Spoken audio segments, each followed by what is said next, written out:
So, good morning, friends. Today we have discussed the application of redistribution of moment in the design of continuous beam. Now, as we know that in IS code, certain design bending moment coefficient is given, but there are certain limitations. So, first of all, we have discussed these guidelines, and then we can start the problem using the redistribution of moments.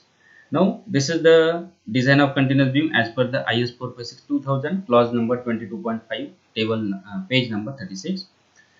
This bending moment coefficient and shear force coefficient which is given in table number 13 applicable for the 3 span or more than 3 span. That means the minimum 3 span should be needed for the application of these coefficients.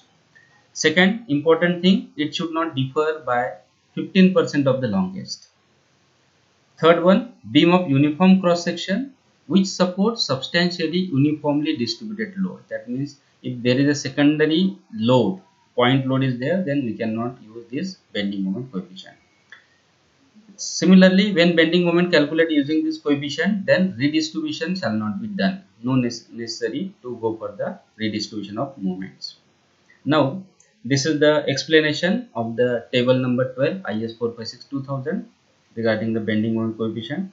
Here we have considered the bending moment coefficient, say for the dead load and the live load. For dead load, we have considered alpha D, and for the live load, we have considered alpha L. These are the, here we have considered the continuous beam A, B, C, D, E, F like that. There is a continuity beyond D. Support A is the end support, support B is the next to end support, support C is the interior support, and similarly support D.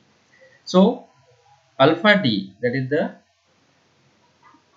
bending moment coefficient due to dead load. For the end support, definitely it is 0. For the mid span of first span, that is the end span, it is plus 1 by 12.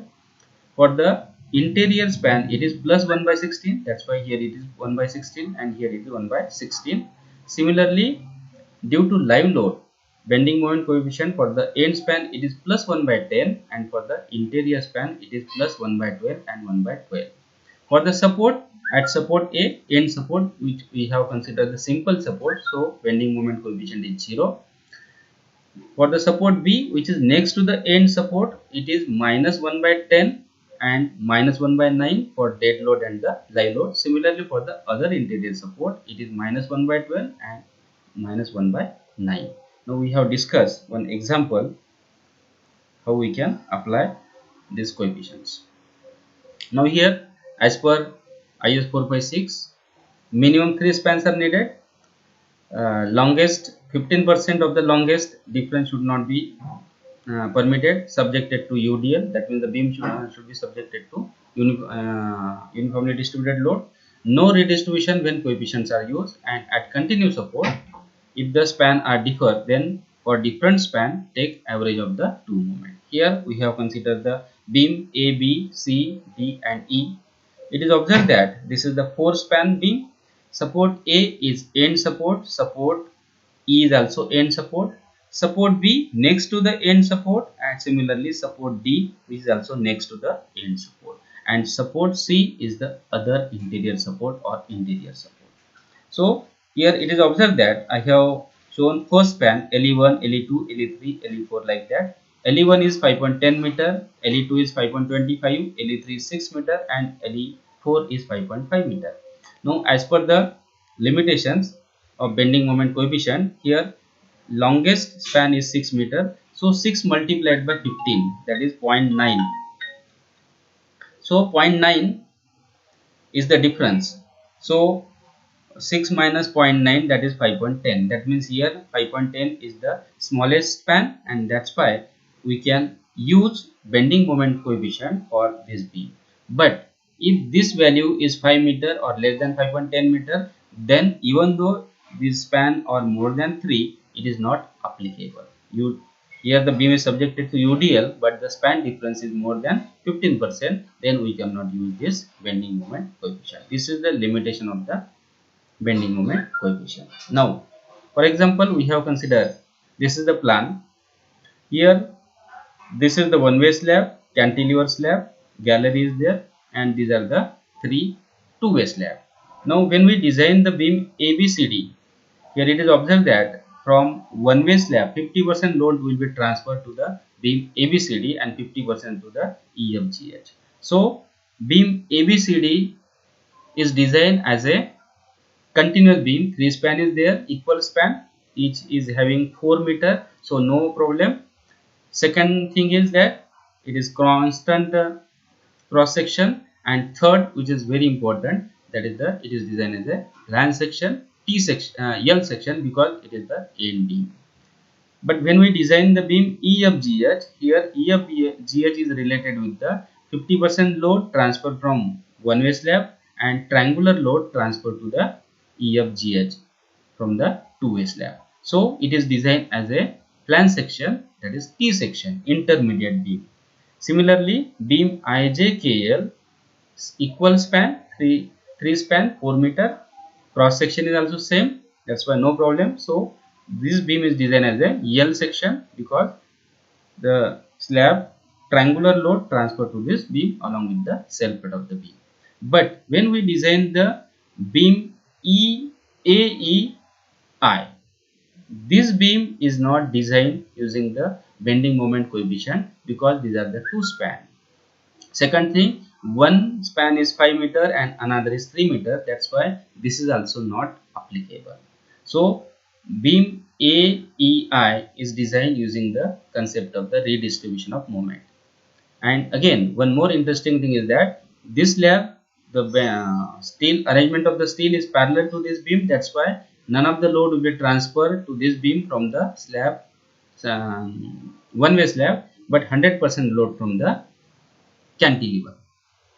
Similarly, for the EI, trapezoidal load transfer from the slab, two-way slab to this beam along with the self weight on the brickwork. Similarly, for this beam is also designed as a two span continuous beam, but not applicable the IS code coefficients. Now we have considered the one example, design of continuous beam ABC for the at floor level as shown in figure using 20% redistribution of moment. As per IS, using limit state method 30% redistribution is applicable, and using the working truss method 15% redistribution is applicable. In the example, 20% is given. Thickness of the slab panel is 175 for all the slab. Live load on slab is 3 kN per square meter. It is already given. Size of external wall is 230 mm thick by 2.7 meter height. Size of all the beam is 230 mm by 400 mm, material M20 and Fe415 steel. Assume suitable data if needed. So in this case, the beam AB, say beam AB is 3 meter and beam BC is 5 meter. This is connected with the cantilever slab, and load, none of the load from the one way slab transferred to the beam AB. Now these are the design steps. First, size of the beam already given, 230 by 400 mm. Effective span is also known to you, that is 3 meter for first span and 5 meter for the second span. Then first of all we can calculate the load on the slab, total load on the slab. I have divided this load into dead load and the live load. So self weight of the slab, that is equal to depth of the slab multiplied by density of RCC. So 1.175 multiplied by 25, we get the dead load. Then floor finished load, it is not given. We have assumed 1 kN per square meter under the dead load, and the live load is 3 kN per square meter. It is already given. So total load is equal to, dead load is equal to 5.375 kN per square meter, and live load is equal to 3 kN per square meter. Now we have transferred this load to the beam AB. Now self weight of the beam is equal to the cross section of the beam multiplied by density, load from the slab S1. Here one way slab is there, and the load transferred to the beam ABCD and not over the to the opposite beam and not over the beam AB. So load from the S1 is 0, live load is also 0. Load from the slab S5, that is the cantilever, total dead load multiplied by span of the cantilever slab is 1 meter, so it is 5.375 kN per square meter, and live load is 3, so it is 3 into 1, 3 kN per square meter. And similarly from the load of the wall, that is the cross section thickness of the wall multiplied by height into density of the brickwork 20, so it is 12.42. So the total load on the beam AB is 20.095 kilonewton per meter and live load is 3 kilonewton per meter. Now similarly we can find out the load on the beam BC. Now for beam BC, trapezoidal load from slab, two-way slab is there, and that's why first of all we can find out the self weight of the beam, then load from the slab S2 and load from the wall, and we get the total load on the beam BC, that is equal to 22.408 kilonewton per meter, that is the dead load, and live load is 4.285 kilonewton per meter. Now to find out the load, we have considered the simple concept. For the trapezoidal, we have take the ratio beta, that is Ly by Lx. Beta divided by 2 beta plus 1 multiplied by total dead load on the slab multiplied by Lex. Lex is 4 meter. So we get the 7.678 kilonewton per square meter. Similarly, live load we use the same formula. Now once we calculate the load, we have considered as per the redistribution concept, we can take the dead load, that is the design dead load, and the design total load. Here I have written W minimum load and the maximum load. Say W minimum is equal to WD, and for AB it is 20.1 and for BC it is 22.41. And W max is equal to 1.5, that is the partial load factor, into WD plus WL. It is 34.65 kilonewton per meter, and for BC it is 40.04 kilonewton per meter. This span is 3 meter and this is 5 meter. Now once we calculate the load, we can find out the bending moment. Now to find out the bending moment, we have considered the different combination, different cases. In the first case, we have find out the bending moment in the span AB, force span 3 meter. That's why we can apply the maximum design load 1.5 WD plus WL, which is 34.65 kilonewton per meter over the span AB, and another span we have used only dead load. And this is the bending moment diagram. WL square by 8 for the BC, WL square by 8 for the AB, and we get 38.98, and this is 58.39 using the, we can use any method, either moment distribution method, slope distribution, Carnage method, or we can say that the three moment theorem, that is the Clapeyron's theorems. So using the Clapeyron's theorem, I have find out this 58.39, and this is the moment at the continuous support B. And after 20% redistribution, we can reduce this, that is 58.39 multiplied by 0.8. We get the, this is the point where 46.715, and that's why this will be reduced. And so positive bending moment is WL square by 8 for the span AB minus this 46.712 divided by 2, this one, that is the remaining positive bending moment in the span AB. So this is the procedure for the Clapeyron's theorem of three moment theorem.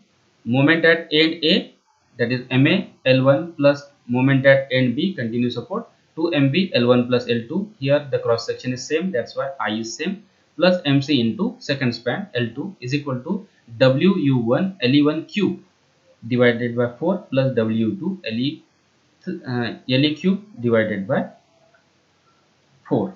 So moment at A, moment at C, these are the simple support, that's why 0, and the span L1 is 3 meter, L2 is equal to 5 meter, 2 multiplied by MB, that is 16 MB is equal to this, we get the MB is equal to 58.39. Again using the standard formula, we can find out the shear force at A and shear force at C. Here shear force at A is equal to WLE by 2 for AB per span plus MA minus MB divided by span, effective span of the AB. MA is equal to 0, so 46.712 after 20% redistribution. So we get the shear force at support A 36.40. Similarly, here either we can find out the bending moment using this concept, because the variation of bending moment due to UDL is parabolic. That's why the maximum bending moment, it is not exactly at the center. So either we can find out using this method, or we can find out the bending moment at the center. The variation is hardly 5 to 6%. That's why instead of using all this procedure, we can directly find out the maximum bending moment at the center. So this is the case number 1. Now then case number 2, we can find out the mid-span moment in the span BC 5 meters, and the design load is 40.04, that is 1.5 times dead load plus live load, and here we have apply only dead load. And again this is the bending moment WL square by 8 for AB, and this is WL square by 8 for BC. It is 125.125, and 86.68 using the Clapeyron's theorem we get the bending moment after 20% redistribution. That means this multiplied by 0.8, we get the this point, that is 69.344. So we get the net bending moment for the span BC. But second interesting thing is that because of the small span and the less load, there is a negative bending moment developed for this situation, and so we can consider this span there is a bending moment, negative bending moment, if the maximum load acting on the span BC and minimum on the AB. Again repeat the same procedure. We get the maximum bending moment 86.68, after 20% redistribution it is 69.344. We can find out the maximum shear force at support C, and the maximum bending moment in the span. Here we have considered this one, that is the maximum bending moment in the span BC. Then step number 3, that is the third case, we have find out the maximum bending moment at continuous support B, and here we have considered the design moment on the adjacent span. Maximum load, this is also maximum load for the AB and BC. That's why again WL square by 8, this is the bending moment for AB, WL square by 8 for the BC, and this is the maximum bending moment using the Clapeyron's theorem, 3 moment theorem, 92.82, and after 20% redistribution this value is 74.256. So the maximum bending moment is 76.73 kilonewton, and from using this case number 3 we get the maximum shear force in the span B towards A and B towards C, that is 76.73, and for B towards C it is 114.95. So this is the bending moment envelope. That means we can superimpose all three cases. Case number 1 dead load, design load, maximum load and the dead load. Case number 2 maximum design load and the dead load, and case number 3 two adjacent span maximum design load. So these are the different combination. It is called as the bending moment envelope. Similarly, from case number 1, 2, 3 and 4 we can draw the shear force envelope. This is the maximum design shear force at support A using the case number 1, 86.23 for the support C using the case number 2, and 114.95 and 76.73 using the case number 3, maximum design load on the adjacent span. This is the bending shear force envelope. Now these are the design moments from the case number 1, 2 and 3. So we can start the design. Now in continuous beam ABC, span AB is only 3 meter and obtain negative bending moment of 12.08 kilonewton meter from case number 2. So as main reinforcement of one-way slab is parallel to the beam, not transfer any load to the beam AB, while on other side cantilever slab is there. So the beam AB is designed as a rectangular section, while the beam BC is designed as a plan section. It is designed as a L section, as we have already discussed. Now first of all we can start the design of the beam for the mid span. It is designed as a rectangular section. We know that the cross section, that's why assume that effective cover to the reinforcement say 40 mm. Therefore moment is known to you for AB from case number 1, it is 19.11 from case number 1, and case number 2 we get the negative bending moment minus 12.08. So calculate the moment of reaction for the balance section. For M20 grade of concrete and AB415 steel, Ru max is equal to 2.76, and B is known to you, D is also known to you, that's why Mu1 is equal to 82.27. And then we have compared design moment with the moment of resistance. So here it is observed that as the Mu is less than Mu1, so it is designed as a singly reinforced section. But due to the negative bending moment 12 point something 95, we can provide 2 bars of 12 mm at the top. This is the AST required, that is 153.101, but AST minimum requirement as per IS, it is 0.85 VD divided by FY, it is 169.59. So we have considered AST is equal to AST minimum.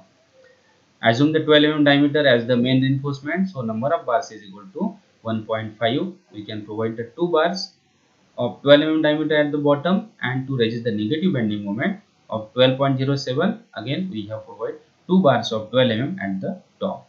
That is for the AB. Similarly for the BC, again the maximum bending moment for the span BC is 90.453. It is designed as a plain section, L section, because the two-way slab is connected on one side. Cross section is known to you, BC dash is same 40. So effective flange width is equal to, for L being, it is L0 by 12 plus BW plus 3 times of DF. DF is the thickness of the slab. So, but this should not exceed the center to center distance. The span is 4 meters, so it is 4 meter divided by 2, that is 2 meter. So BF is equal to 1046.67, which is less than 2 meter. That's why, okay, no problem.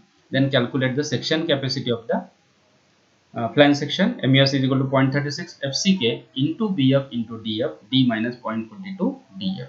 Here we have assumed XU is equal to DF, and section capacity is 377.95. Then we have compared MU with MUS. If MU is less than MUS, then section is designed as a single reinforced section. And so AST is equal to, we use the same formula, 0.5 FCK by FY in bracket 1 minus under root of 1 minus 4.6 MU, that is the maximum design moment, divided by FCK BF into D square into, here it is BF multiplied by D. So we get the AST is 725.605 mm square, which is greater than AST minimum. That's why no problem. Again we have considered 16 mm as the main reinforcement and find out the numbers. It is 3.67. So we have provided 4 bars of 16 mm as bottom steel in the span BC. Now this is design of the beam AB and BC at the mid span. Now we can design the beam at continuous support B. Now the maximum bending moment at continuous support is 74.256. Now due to the redistribution, the section capacity is reduced, and that's why it is necessary to find out the section capacity, or we can say that the RU limit. Due to redistribution moment, the section capacity is reduced at the support. So calculate moment of resistance using the following procedure as per guidelines of the IS 456. XU by D, that is equal to KU limit plus DM by 100. Here 20% redistribution is there. That's why 20 divided by 100. This value should be less than or equal to 0.6. So we have considered KU limit is equal to 20 divided by 100, that is 0.2, and 0.6 minus 0.2, it is 0.4, which is less than 0.48, that is the KU max value for balance section. So we can find out the RU limit, that is equal to, repeat the same procedure, 0.36 FCK multiplied by KU limit 1 minus 0.42 KU limit. We get the RU limit is equal to 1.88, which is less than RU max, that is 2.76. So MU limit is equal to RU limit multiplied by BD square, it is 17.42 kilonewton meter. Then repeat the same procedure, compare MU with MU limit. Here MU is greater than the MU limit. 971 is there, and the design moment is 74 point something. So the section is designed as a double reinforced section. Then calculate MU2. MU2 is equal to design moment minus MU limit. Its value is 2.836. Then calculate AST1, that is MU limit divided by 0.87 FY, D minus 0.42 XU limit. We get AST1, that is 660.43 mm square. Similarly AST2, that is related with the additional bending moment, MU2 divided by 0.87 FY multiplied by lever arm D minus DC dash. So it is 24.55.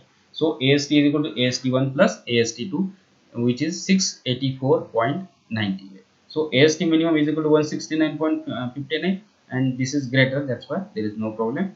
So again we have assumed 16 mm as the main reinforcement. Again find out the numbers, that is AST required divided by area of 1 bar, it is 3.41. So we can provide the 4 bars of 16 mm of the continuous support B at the top. Now calculate the ASC. Here it is observed that MU2 is 2.836, which is very less, and the requirement of AST2 is 24.55 mm. So no need to provide any additional steel at bottom of the continuous support B. Already 2 of 16 in span AB is there. after bending the two bars of 16. So two bars of 12 mm from the BC is also there. That's why no need to provide the additional steel at the continuous support B. Now this is the design of main reinforcement, then design of the shear reinforcement. For the shear reinforcement, from case number 1 we get the 36.40 for support A. For support B it is 76.73, and for BC it is 114.95, and for C it is 86.23. Here we have considered the maximum shear force from AB and the BC. It is 76.36 and here 114.90 here. Then we can find out the nominal shear stress, that is Ru divided by BD. It is 0.926 and 1.388 for BC. Then percentage of steel at the support. Here we have considered the 2 bars of 12 mm for AB and 2 bars of 16 mm for the BC. So we have considered 2 bars of 12 mm, say AST divided by BD, it is 0.273%, and for BC it is 0.485%, that is 2 of 16. So we can find out the tau C from table number 19, page number 72, IS 456. The for AB it is 0.36 and for BC it is 0.46. Now tau C max from table number 20, it is 2.85 for M25 grade of concrete. Now compare tau V with tau C. It is observed that tau V is greater than tau C but less than tau C max. So design shear reinforcement. Now shear resisted by concrete, that is equal to tau C multiplied by BD. So tau C is known to you for AB, which is 0.36 multiplied by B multiplied by D. We get the 29.81. For BC it is 38.09. Now for the BC, we have curtailed the bent up the two bars of 16 mm. So shear resisted by bent up bars is equal to 0.87 Fy ASP multiplied by sin alpha.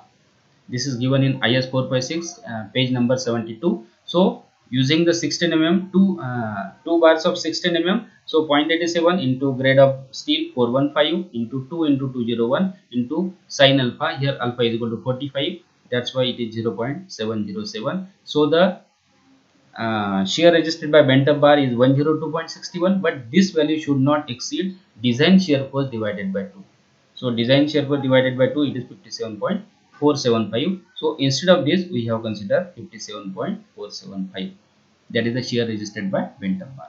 So shear resisted by stirrup is equal to shear resisted by design shear force minus shear resisted by concrete minus shear resisted by bent up bar. In the AB, no need to, it is not possible to bend up any bar because 2 of 12 is provided. So this minus this, it is 46.92. And for the span BC, we have provided the 2 bars of 16 bent up. That's why the 114.95 is the maximum shear force minus shear resisted by concrete minus shear resisted by bent up bar. That's why it is only 19.384. This is the beauty of the bent up bars.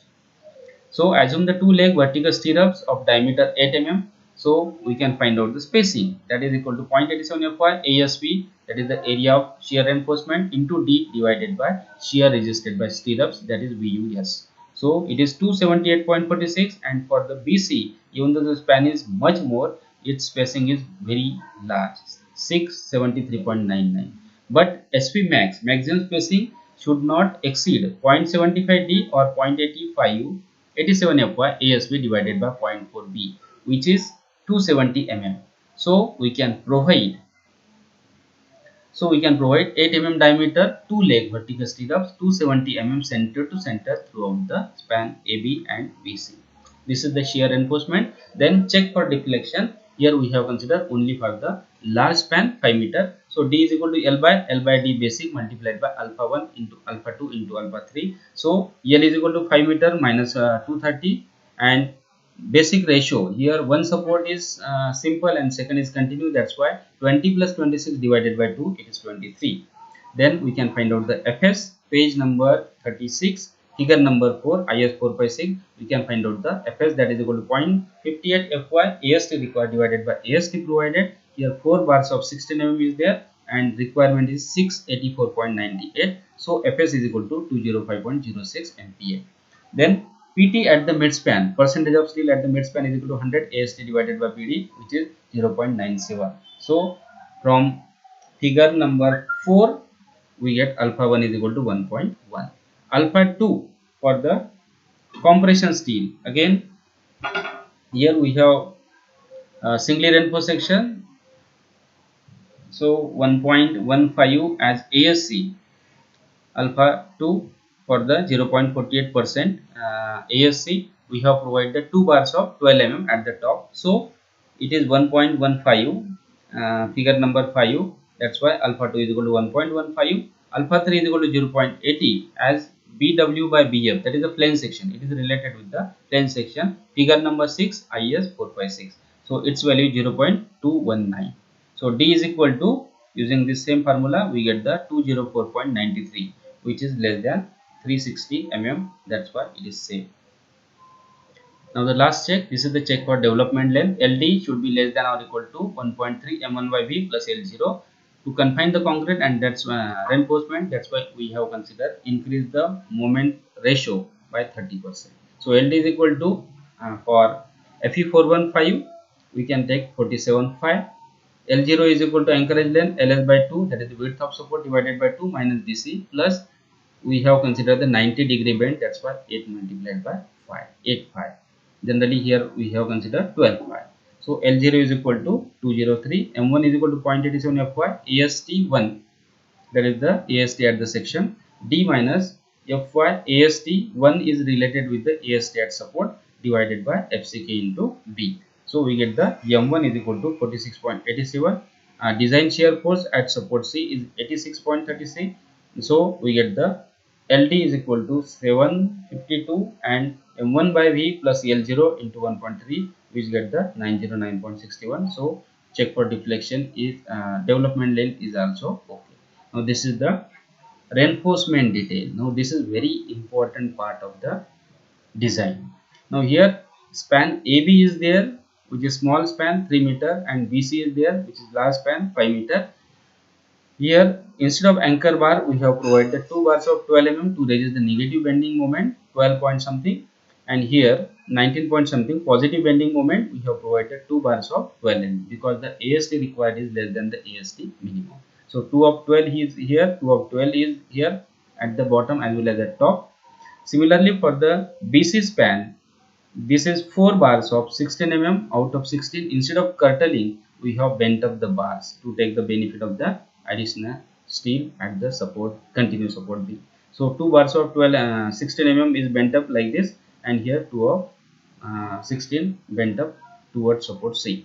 So and this is discontinuous support, that's why this distance here no need, because the bent up it is not necessary to bend up the bar. So at this point it is 0.25 Le2, that is 5 meter multiplied by 0.25. This is the distance from the center of the support, and this bar extend 0.3 in the span BC, that is the 0.3 Le1 900 mm. And for the discontinuous support, this distance is 0.15 Le2 and bent up. This is the 2 of 16, and this is the anchor bar, 2 of 10 mm anchor bar at the top. Now this is the L section at midspan. At midspan of AB, because of the slab connected with the beam is cantilever, and second no load transfer from one way slab, so it is designed as a rectangular section. And second thing is also negative bending moment developed at the support B at the midspan, so we can provide it is designed as a rectangular section, 2 of 12 at top and bottom. Here also 2 of 12, and this section 2 of 12, 2 of 16 plus 2 of 16 extra bars is provided to reduce the negative bending moment at support B. This is the reinforcement at support B. So this is the reinforcement detail. Thank you very much.